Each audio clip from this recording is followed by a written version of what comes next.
Let me describe a patient to you that I see in the clinic all the time. She's in her early 40s. She eats the same way she's eaten for years, same routine, same portions, same habits, but suddenly her genes fit differently. She's waking up 3 in the morning for no reason. Her period, which used to run like clockwork, is now showing up whenever she feels like it. She snapped at her husband over something small and maybe crying in the car later, and she had no idea why. And when she finally brought it up, somebody told her, "That's just getting older." And I'm not talking about my wife, if she's listening.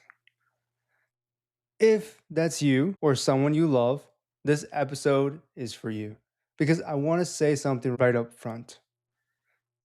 You're not lazy, you're not crazy, and you're definitely not imagining it.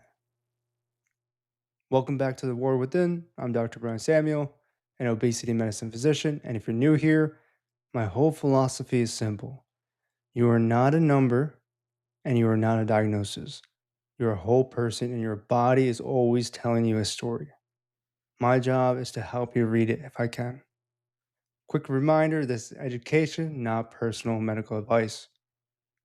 Last episode, we talked about the monthly cycle, how estrogen and progesterone rise and fall in a rhythm, and how that rhythm changes hunger, cravings, fluids, energy, and mood. And the big relief in that episode was predictability. Once you know the pattern, you stop being surprised by it. Well, today, we're going to talk about what happens when the pattern stops cooperating. Perimenopause is the transition, the years before menopause. And here's what surprises most women: it can start in your late 30s or early 40s, and it can last anywhere from a few years to close to a decade. This isn't a light switch, it's a long, confusing middle process. And most women were never warned it was coming. Here's the biggest misunderstanding I want to clear up today. People assume perimenopause means your hormones are slowly going down, like a dimmer switch, smooth, gradual, gentle. That's not what happens. Perimenopause is not a dimmer switch, it's a roller coaster. Estrogen doesn't just decline, it swings. Some months it spikes higher than it did in your 20s. Other months it may crash. Progesterone, the calming hormone, tends to fade earlier and more steadily. So your body's getting two different messages at once. One hormone is bouncing all over the place, and the other one is quietly leaving the room. And when you understand that, everything else starts making sense.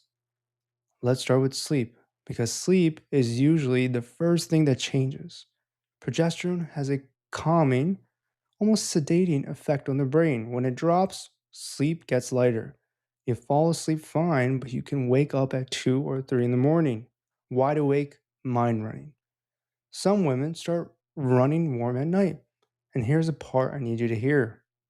This is not because you did something wrong. This is your body chemistry. Now, stack the dominoes. We've talked about this before on the show. When sleep breaks, hunger hormones get louder the next day. Ghrelin goes up. Fullness signals get quieter. Cravings for quick energy get stronger. Stress hormones sit higher. So the woman who is sleeping badly isn't just tired, she's hungrier, snackier, moodier, and more depleted. And then she can blame her own willpower, but it was never willpower. It was the night before. Next, body composition. This one frustrates women the most. The scale might not even move that much, but the shape changes. More softness around the belly, and the muscle quietly slipping away year by year. Muscle is your metabolic engine, and as it fades, the same meals that used to work fine now land differently. So when a woman tells me I'm eating the same, but my body is changing, She's 100% right. Because biologically, that's exactly what's happening. The rules changed. She didn't. Then there's mood. Estrogen and serotonin, one of your brain's feel good chemicals, are closely connected. So when estrogen swings, mood can swing with it.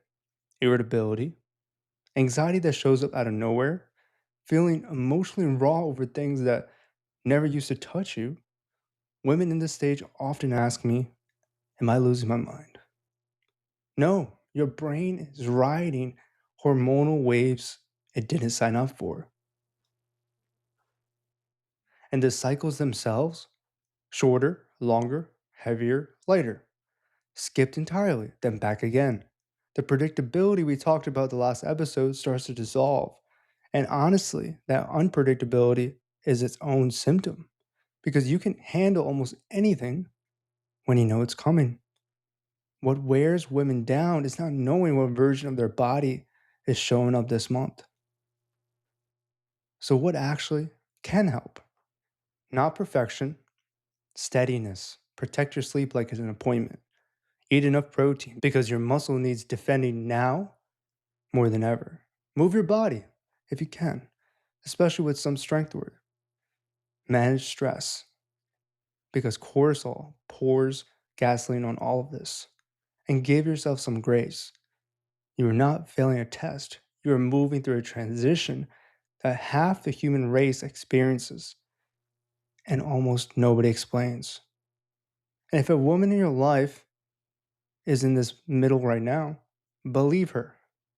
That alone changes everything. Here's where we're going to go next because there's one change women ask me about more than anything else in this stage: the belly fat. Why does fat suddenly seem to move in the middle, even in women who never carried weight there before? It's not failure, it's redistribution.